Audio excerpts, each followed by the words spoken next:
अब जरा सोचो, अगर तुम्हारे पास 1 एकड़ जमीन है, 1 एकड़ जमीन है, तो तुम अगर उसमें खेती करोगे तो केवल 1 एकड़ करोगे, लेकिन अगर तुम उसमें एरोफोनिक टावर लगा देते हो तो 1 एकड़ गुणे 20 बराबर तुम्हारा वही खेत हो गया 20 एकड़ का, वही खेत हो गया 20 एकड़ का।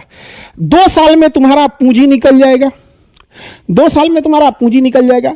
उसके बाद तुम्हारा खेत है 1 एकड़ का, उत्पादन होगा 20 एकड़ का, 1 से 2 साल में पूंजी निकल जाएगा। इसमें केवल वही फसल बो जो सीजन से पहले निकल सकता है। टावर अगर मजबूत बनाए तो पत्ता गोभी भी बो सकते हो, फूल गोभी भी बो सकते हो, टावर वाले के मत उलट जाए। तो जब आप बनाइएगा तो उसी हिसाब से बनाइएगा। धनिया पत्ती बोना है तो हल्का टावर चलेगा, इसमें साग सब्जी सबको लगा सकते हो। 1 एकड़ में 20 एकड़ बना दिए।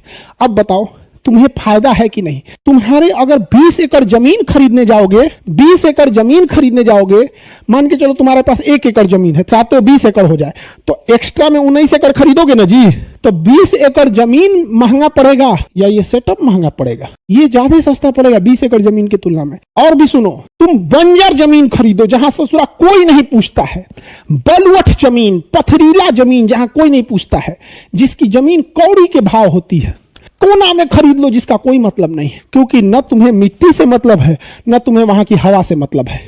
और इसके अंदर मशीन लगा के इसका पीएच जांच कर सकते हो। खेतवा में पीएच जांच करोगे, इन्ने का पीएच अलग, उन्ने का पीएच अलग, चलो बाढ़ आ जाएगा कुल पीएच बराबर कर देगा।